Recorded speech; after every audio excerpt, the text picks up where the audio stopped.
আজকে আমার খুব সিম্পল একটা মেকআপ লুক দেখাবো, যেটা আমি রেগুলার করি এবং বলতে পারেন সিম্পলের মধ্যে গর্জিয়াস। এখন আপনারা বলতেই পারেন দামি দামি মেকআপ প্রোডাক্ট দিয়ে কিসের আবার সিম্পল মেকআপ হলো, কারণ আপনারা সবকিছুতেই ভুল ধরেন। ভাই, আমি কিছুদিন আগেও মেকআপ পারতাম না, করতামও না, তবে আগে থেকে মেকআপের প্রতি একটা আলাদা আকর্ষণ ছিল। এখন এমন একটা সিচুয়েশন যে রেগুলার মেকআপ করতে হয়। আমার কাছে সব ধরনের কালেকশনই রয়েছে মেকআপের, বলতে পারেন 50 টাকা থেকে শুরু করে 100 টাকা 200 টাকা সব ধরনের প্রোডাক্টই কিনি যখনই যেটা পছন্দ হয়। তবে আজকে আমি দেখাচ্ছি আমি রেগুলার কিভাবে মেকআপ করি। জাস্ট প্রথমে ময়শ্চারাইজার অ্যাপ্লাই করেছিলাম, তারপর ফাউন্ডেশন এন্ড ফেস পাউডারতে ভালো করে ফেসটা সেট করেছি। এখন আমি করব কন্ট্রোল, ফেস কন্ট্রোল আর কি। এটা দিয়ে কন্ট্রোল করলে ফেসটা অনেক সুন্দর শেপে চলে আসে। এমন ভাবে আমি এই টেকনিক গুলো ইউজ করি যেন মনে হয় যে একদম মেকআপ করিনি, বাট অনেক সুন্দর লাগছে। এরপর ব্যবহার করব একটা ব্লাশ, যেটা আমার ভীষণ পছন্দের একটা স্টেপ। লিমা আপু আমাকে অনেকগুলো মেকআপের সেট দিয়েছে এন্ড এত সুন্দর স্মেল, এন্ড এটাই ব্যবহার করব আমি। খুবই পিগমেন্টেড এই প্রোডাক্ট গুলো, যেহেতু ইতালি থেকে আপু প্রোডাক্ট গুলো এনেছিল, সেগুলো আমি মাঝে মাঝে ব্যবহার করি। যখন কোনো অকেশন থাকে তখনই জাস্ট ব্যবহার করি। ফুল কাভারেজের যে কোনো মেকআপ প্রোডাক্টই কিন্তু আপনার স্কিনে একটা সুন্দর আউটলুক দিবে। এখন আমি আইব্রাউজটা ঠিক করে নিব এবং আই ম্যাজিকের একটা পমেড দিয়ে, যেটা কফি কালার, সেটা দিয়ে আমি আমার আইব্রাউজটা ঠিক করি। যেহেতু আমি চোখে কোনো ধরনের আইলাইনার কাজল দিব না,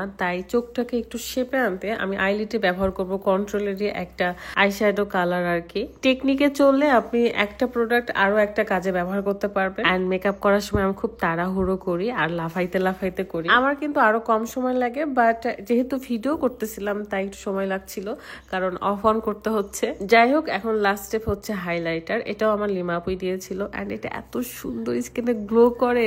আমার স্কিনে দেওয়ার সাথে সাথে যেন মনে হয় আমার স্কিন প্রাণ ফিরে পেয়েছে। তারপর আমার সবচেয়ে পছন্দের একটা মাস্কারা ব্যবহার করব। এটাও আপু ইতালি থেকে নিয়ে এসেছিল এন্ড এটা এত সুন্দর ভলিউম দেয়। দেখেন জাস্ট আমার দুই চোখের ডিফারেন্ট, একটাতে মাস্কারা আর একটাতে মাস্কারা ছাড়া।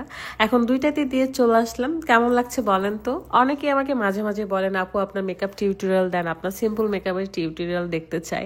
এই জন্য ভাবলাম যেহেতু রেগুলারই করি এবং আপনারাও আশা করতেছেন, কারণ আমি 1 বছর আগেও এরকম রেগুলার মেকআপ ভিডিও দিতাম, এখন আসলে দেওয়াই হয় না। এদিকে আমার চোখে অনেক ঘুম, আমার চোখ দেখলে হয়তো বুঝতে পারবেন, কারণ সারা রাত আমরা জেগেছিলাম। ঢাকা থেকে রাজশাহীতে ড্রাইভ করে আসতে হয়েছে। এসে সকালে জাস্ট 2 থেকে 3 ঘন্টা ঘুমাইছি, মানে চোখটা লাল হয়েছে বুঝতেই পাচ্ছেন। তারপর আমার পছন্দের একটা স্টেপ, সেটা হলো লিপস্টিক। প্রথমে আমি লিপ লাইনার দিই, তারপরে আমার পছন্দের কালারের নোট কালারের লিপস্টিকটা অ্যাপ্লাই করে নিয়েছি হালকা করে। এন্ড এইটাই আমার মেকআপের ফাইনাল লুক। এখন আমি একটা ড্রেস পরে চলে আসবো। এটা খুব পছন্দের একটা ড্রেস, আমি মাঝে মাঝে পরি এন্ড আমার যেগুলো ভালো লাগে সেই ড্রেসগুলো আমি বারবার পরতে থাকি। আজকে একটু মার্কেটে যাব এন্ড আমরা কিন্তু খুব শীঘ্রই বান্দরবনে যাচ্ছি, মানে 2-1 দিন পরে।